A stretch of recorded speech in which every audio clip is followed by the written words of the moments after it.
നമ്മുടെ ഈ കോളനിക്കും അസോസിയേഷനും ഒരു സ്ഥിരം ന്യൂസൻസായി തീർന്നിരിക്കുകയാണ് mister Manuel. Do you know that? നിങ്ങൾക്കെതിരെ അസോസിയേഷന് കിട്ടുന്ന 17ാമത്തെ പരാതിയാണിത്. ഇത്തവണയും വിഷയം സ്ത്രീകളോട് അപമര്യാദയായി പെരുമാറിയെന്നത് തന്നെ. മിസ്റ്റർ മാനുവൽ G9 മിസ്സസ് അന്ന കുര്യന്റെ ഫ്ലാറ്റിൽ ചെന്ന് കയറി അവരോട് തോന്നിയാസം പറഞ്ഞു എന്നാ പരാതി. ഞാൻ അവരോട് പറഞ്ഞു തോന്നിവാസമല്ല. മിസ്റ്റർ മാനുവൽ ഇടയ്ക്ക് കയറരുത്, ഇരിക്കണം. എനിക്ക് പറയാനുള്ളോട് നിങ്ങൾ കേൾക്കണം, അതാണല്ലോ അതിന്റെ മര്യാദ. ഓക്കെ, മാനുവലിന് പറയാനുള്ളത് പറയൂ. മിസ്സിസ് അന്ന കുര്യന്റെ ഭർത്താവിനെ സൗത്ത് ആഫ്രിക്കയിൽ നിന്ന് കാണാതായിട്ട് വർഷം 7 എന്നുള്ള വിവരം നമുക്കെല്ലാവർക്കും അറിയാവുന്നതാണ്. അതുകൊണ്ട് അങ്ങേർക്ക് വേണ്ടിയിട്ടുള്ള കാത്തിരിപ്പ് അവസാനിപ്പിച്ച് ഇനിയെങ്കിലും ഒരു 2ാം കെട്ടിന് തയ്യാറായാൽ നല്ല മണി പോലെയുള്ള ചെറുപ്പക്കാർ അവരുടെ ഫ്ളാറ്റിന് മുമ്പിൽ ക്യൂ നിൽക്കും എന്ന് ഞാൻ പറഞ്ഞത് നേരാ. അത് വേറൊന്നും വിചാരിച്ചിട്ടല്ല, ഭർത്താവില്ലാത്ത അവർക്ക് ഒരു ആശ്വാസം ആയിക്കോട്ടെ എന്ന് കരുതി. ഇങ്ങനെയാണ് ആശ്വസിപ്പിക്കുക? അത് ഓരോരുത്തരും രീതി. ആ രീതി ഇനി ഇവിടെ വേണ്ടെന്ന അസോസിയേഷന്റെ തീരുമാനം. അങ്ങനെ ഏകപക്ഷീയമായി തീരുമാനം എടുത്താൽ എങ്ങനെയാ? എന്റെ അഭിപ്രായ സ്വാതന്ത്ര്യത്തിലും സഞ്ചാര സ്വാതന്ത്ര്യത്തിലും അസോസിയേഷൻ ഒന്നും ഇടപെടണ്ട. ഇതാണോ സഞ്ചാര സ്വാതന്ത്ര്യം? പെണ്ണുങ്ങൾ മാത്രമുള്ള ഫ്ലാറ്റിൽ കയറി ഇറങ്ങുക, അവരുടെ അടുക്കളയിലും ബെഡ്റൂമിൽ വരെ കയറി ചെല്ലുന്നതും. ബെഡ്റൂമിൽ കയറിയിട്ടില്ല, അനാവശ്യം പറയരുത്. കിച്ചണിൽ കയറാറുണ്ട്, അത് കുക്കിങ്ങിനോടുള്ള എന്റെ താല്പര്യം കൊണ്ടാ. ഇനി ഇയാൾ ഇവിടെ താമസിച്ചാൽ ഞങ്ങൾക്കൊക്കെ ബുദ്ധിമുട്ടാവും. അതുകൊണ്ട് പ്രസിഡന്റ് ഒരു തീരുമാനം പറയണം. അതെന്നാണോ ഇത്? സുപ്രീം കോടതിയാണോ അന്തിമ തീരുമാനം എടുക്കാൻ? ആണെന്ന് വെച്ചോ, ഇവിടെ ചില റൂൾസും റെഗുലേഷൻസും ഉണ്ട്, അത് പാലിച്ചേ പറ്റൂ. എനിക്ക് പറ്റുന്നതാണെങ്കിൽ പാലിക്കും. മിസ്റ്റർ മാനുവൽ, മേലിൽ നിങ്ങൾ മറ്റാരുടെയും ഫ്ലാറ്റിൽ ചെല്ലരുത്. ഇവിടെ താമസിക്കുന്ന സ്ത്രീകളോട് സംസാരിക്കാനും പാടില്ല. അങ്ങനെയാണെങ്കിൽ നിങ്ങൾക്കൊരവസരം കൂടി തരാം, ഇല്ലെങ്കിൽ താങ്കളെ ഞങ്ങൾക്ക് ഒഴിവാക്കേണ്ടി വരും. തീരുമാനമാണോ? അതെ, തീരുമാനമാണ്. ഒരു മിനിറ്റ്. അതെ, ഇവിടെ 2 നായക്കുട്ടികളുണ്ട്. അവറ്റുകളുമായിട്ടും ഉണ്ടാവോ? മനുഷ്യനല്ലേ, സംസാരിക്കാതിരിക്കാൻ പറ്റില്ലല്ലോ. നായെങ്കിൽ നായ, ഞാൻ ഹാപ്പിയാ.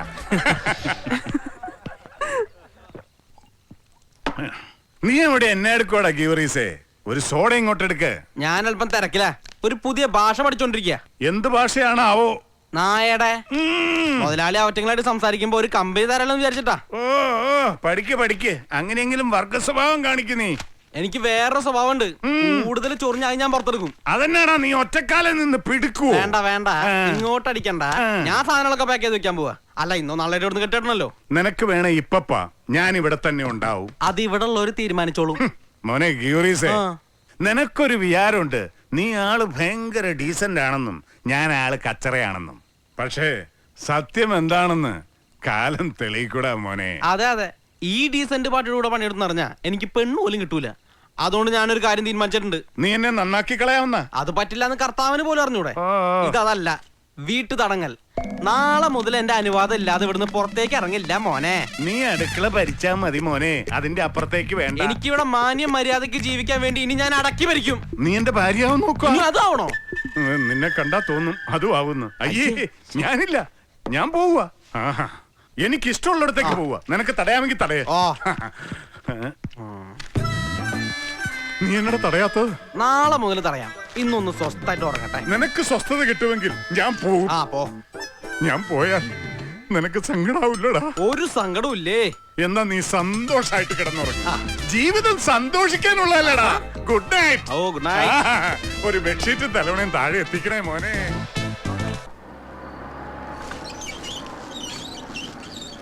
ഇപ്പോഴും എനിക്ക് സംശയ, ശരിക്കും ആരാ അവിടുത്തെ അരിവെപ്പുകാരൻ? സാറോ അതോ ഗീവർഗീസോ? ചിലപ്പോ ഞാനാവും. അവൻ മുതലാളിയും. ഇന്ന് അവൻ മുതലാളിയാ. അവൻ സുഖമായി അവിടെ കിടക്കട്ടെ, ഞാൻ ഇവിടെ കിടക്കും. ഇന്ന് ഞാൻ തെണ്ടിയാവുന്ന എന്റെ സുഖം നിനക്കറിയാവോ? ഇല്ല. അയ്യോ നാരായണൻകുട്ടി, അതൊരു പ്രത്യേക സുഖല്ലേ, എല്ലാവർക്കും കിട്ടൂല്ലാതെ. അതിന് ഭാഗ്യം ചെയ്യണം. അമേരിക്കയിൽ നിന്ന് ഡോളർ അയച്ചു തരുന്ന എന്റെ പെമ്പർനോത്തിയായി എനിക്ക് ഈ ഭാഗ്യം ഉണ്ടാക്കി തന്നത് അറിയോ നിനക്ക്? അവളല്ലയോ ഈ ഫ്ലാറ്റ് വാങ്ങിച്ചു തന്ന്. അച്ചായൻ സ്റ്റേറ്റ്സിൽ നിന്ന് ബുദ്ധിമുട്ടണ്ട, നാട്ടിൽ പോയി നല്ലൊരു തെണ്ടിയായിട്ട് ജീവിച്ചോളാൻ പറഞ്ഞ് അവിടെ നിന്നെ പാക്ക് ചെയ്തത്.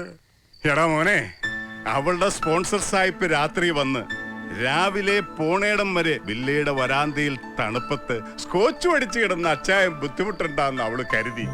എന്തൊരു സ്നേഹമാണ് അവക്ക് എന്നോട്. ഞാൻ ഹാപ്പിയാ, മുടിഞ്ഞ ഹാപ്പി. വയറ്റിൽ 4 പെക്കും ആകാശത്ത് നക്ഷത്രങ്ങളും ഉള്ളിടത്തോളം കാലം ആനിമലങ്ങള് ഹാപ്പിയാടാ. അപ്പൊ ശരി മോനെ Narayanankutty, good night. Good night. നീ പോയി ഇവിടുത്തെ തമ്പുരാക്കന്മാർക്ക് കാവല് കിടക്ക്. When a constant force F acting on a mass m change its velocity from u to v in traveling a distance s.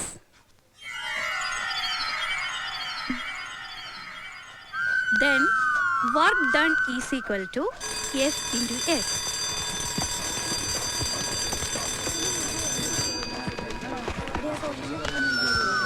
നീ വരുന്നില്ലേ?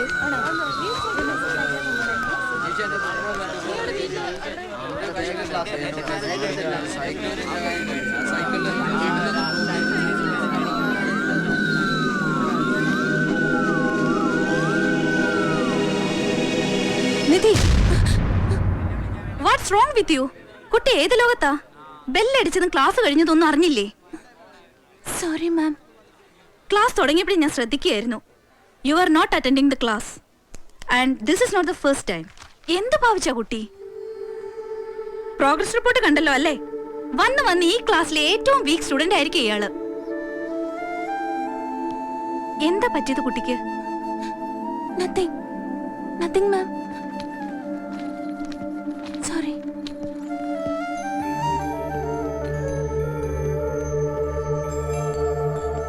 എന്തോ ഇന്ന് ഞാൻ ആകെ ഡിസ്റ്റർബ്ഡാ.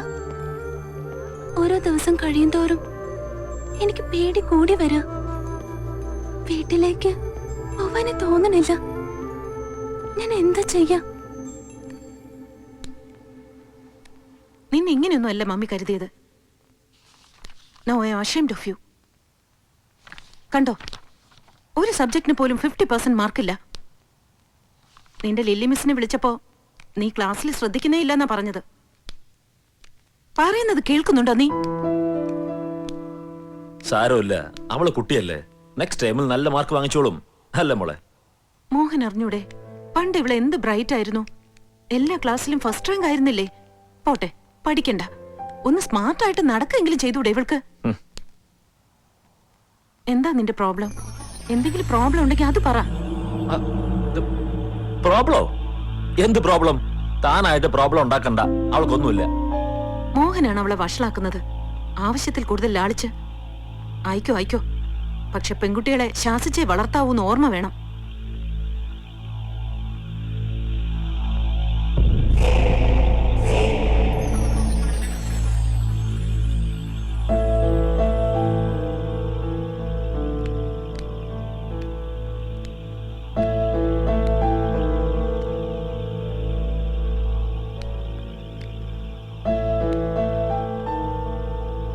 മമ്മി പറഞ്ഞു പോയത് കേട്ടില്ലേ? പപ്പയാണ് മോളെ ലാളിച്ച് വഷളാക്കുന്നതെന്ന്. ആണോ മോളെ?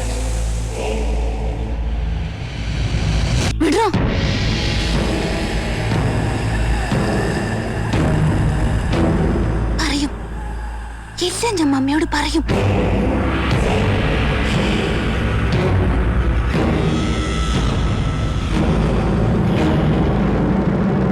Do it properly. Okay ma'am. Madam, Nidhi S Menon ഒരു വിസിറ്റർ ഉണ്ട്. ആ, കുട്ടി ചെല്ലു.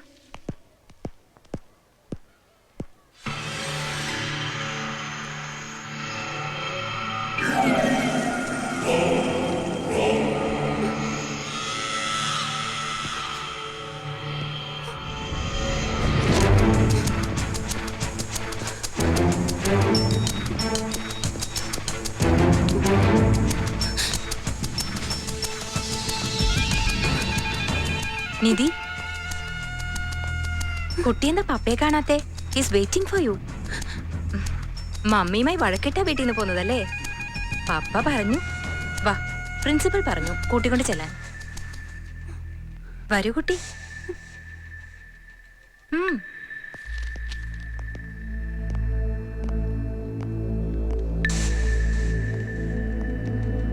ചെല്ല, പപ്പ വഴക്കൊന്നും പറയില്ല. ഇനി നന്നായി പഠിച്ചാ മതി.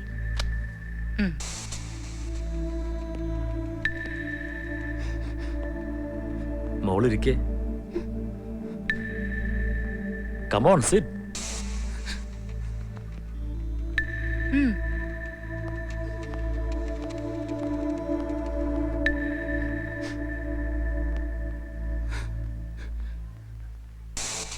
മോളുടെ ക്ലാസ് ടീച്ചർ അത് അല്ലേ, ലില്ലി മിസ്. പഠിത്തത്തിൽ മോൾ ഒന്നുകൂടി കോൺസെൻട്രേറ്റ് ചെയ്യണമെന്ന് അവര് പറഞ്ഞു, പ്രിൻസിപ്പലും പറഞ്ഞു. പോട്ടെ, മോക്ക് പഠിക്കാൻ പറ്റുന്ന പോലെ പഠിച്ചാൽ മതി. അതന്വേഷിക്കാനല്ല പപ്പ വന്നിട്ടുണ്ടാവുമെന്ന് മോൾ ഊഹിക്കുന്നുണ്ടാവും അല്ലേ? അതെ, പപ്പ വന്നത് അതിനല്ല. പപ്പയ്ക്ക് മോളെ ഒറ്റയ്ക്കൊന്ന് കാണാനാ. അയ്യോ, മോള് പേടിക്കൊന്നും വേണ്ട. പക്ഷേ ഇന്നലെ മോള് പപ്പയെ ഒന്ന് പേടിപ്പിച്ചു കളഞ്ഞു. അല്ല, ഞെട്ടിച്ചു കളഞ്ഞു. എന്തൊരു ഫോഴ്സായിരുന്നു പറച്ചിലിന്.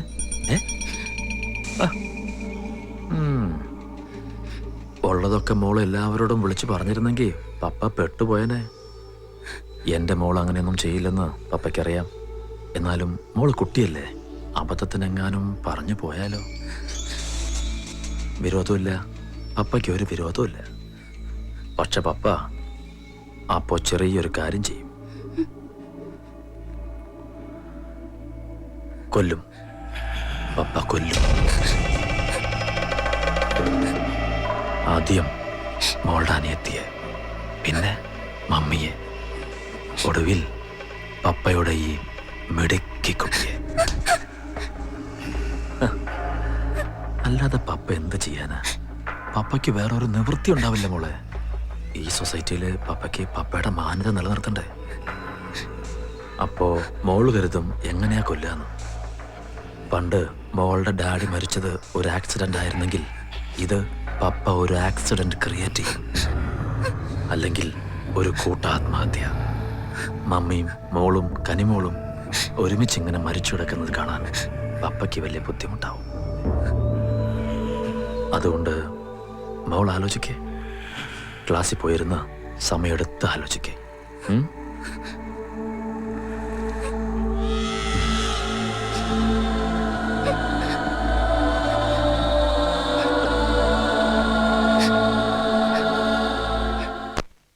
നന്നായി, മോഹനെങ്കിലും പോകാനും അന്വേഷിക്കാനും തോന്നിയല്ലോ.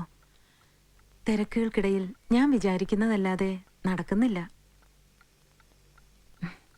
വന്ന് വന്ന് എനിക്ക് ബിസിനസ്സിൽ മാത്രമായി ശ്രദ്ധ അല്ലേ? നിധി എങ്ങനെ കരുതണുണ്ടാവോ? നിധിക്ക് പക്ഷേ ഞാൻ സ്കൂളിൽ ചെന്നത് അത്ര ഇഷ്ടമായിട്ടില്ല. എന്തെങ്കിലും പറഞ്ഞോ അവള്? ഇല്ല. എന്തോ ഈയിടെയായി ഞാൻ ചെയ്യുന്നതൊന്നും അവൾക്ക് ഇഷ്ടമാവുന്നില്ലെന്ന് തോന്നുന്നു. വളരുംതോറും അവൾ എന്നിൽ നിന്ന് വല്ലാതെ അകന്നു പോകുന്ന പോലെ. ഒരുപക്ഷെ ഞാൻ അവളുടെ സ്വന്തം പപ്പയല്ലാത്തത് കൊണ്ടാവോ? എന്താ മോഹൻ ഇപ്പൊ ഇങ്ങനെ തോന്നാൻ? ഏയ്, വെറുതെ തോന്നലാവും ചിലപ്പോ. കുട്ടികളല്ലേ, അവരുടെ മനസ്സിൽ എന്താ ഉള്ളതെന്ന് നമുക്ക് എങ്ങനെ അറിയാം? മോഹന് വിഷമായോ? ഇല്ല, ഒന്നും ഉണ്ടായിട്ടില്ല. അന്ന് എല്ലാം നഷ്ടപ്പെട്ട് ജീവിതം തന്നെ കൈവിട്ടു പോയപ്പോ താനും കുട്ടികളാണ് ആശ്വാസമായത്.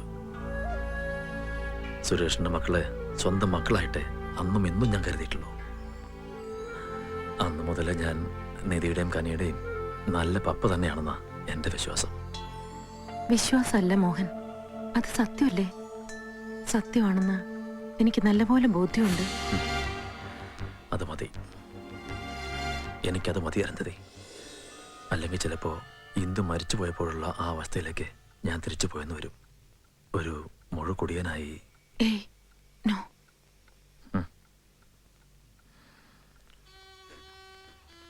നിന്റെ ഏതിഷ്ടത്തിനാ മോളെ പപ്പ എതിര് നിന്നിട്ടുള്ളത്? പിന്നെ നീ എന്തിനാ പപ്പയോട് ഇങ്ങനെ അകലം കാണിക്കുന്നേ?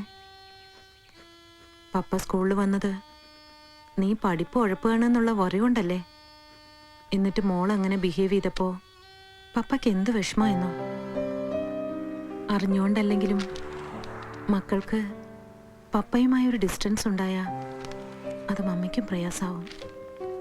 ആരെയും വേദനിപ്പിക്കാൻ നമുക്ക് അവകാശമില്ല മോളെ, പ്രത്യേകിച്ച് നമ്മൾ ഇത്രയും സ്നേഹിക്കുന്ന ഒരാളെ.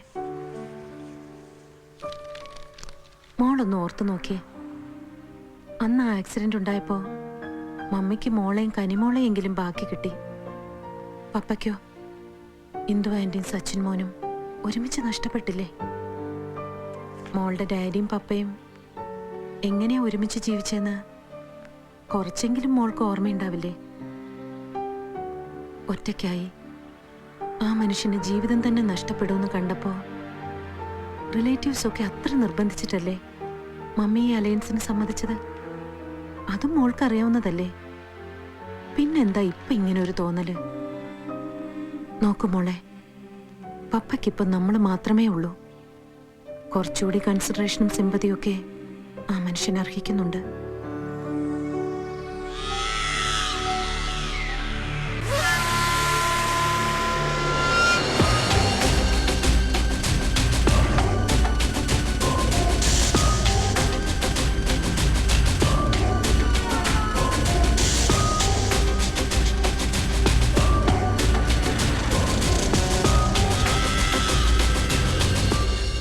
മമ്മിയോടെല്ലാം തുറന്ന് പറയാന്ന് വെച്ച ആ ഡബിൾ എല്ലാരും കൊല്ലും, ഉറപ്പാ. അയാള് കൊല്ലാനും മടിയുണ്ടാവില്ല അയാൾക്ക്. മാത്രല്ല അറിയുമ്പോ മമ്മി ആകെ തകർന്നു പോവും. അയാള് പാവന്ന മമ്മിയുടെ വിചാരം. പക്ഷേ എനിക്കിതെല്ലാം ആരോടെങ്കിലും പറയണ സന്ദീപ്, അല്ലെങ്കിൽ ഭ്രാന്തം പിടിക്കും. അതാ നിന്നോട് പറഞ്ഞത്. എനിക്കറിയാം ഇനി അയാൾ എന്നെ കൂടുതൽ ഉപദ്രവിക്കും. ചിലപ്പോ നശിപ്പിക്കും. ഞാൻ എന്താ ചെയ്യാ സന്ദീപ്? ഞാൻ എന്താ ചെയ്യണ്ട? കൊല്ലണം, കൊല്ലുക വേണ്ട പന്നിയെ. നീ എന്താ പറഞ്ഞത് സന്ദീപ്? അത് നീ പറഞ്ഞത് ശരിയാ. അയാള് ഞങ്ങളെ കൊല്ലുന്നതിന് മുമ്പ് ഞാൻ അയാളെ കൊല്ലണം. കൊന്നാലോ? ശരിക്കും ഞാൻ അയാള്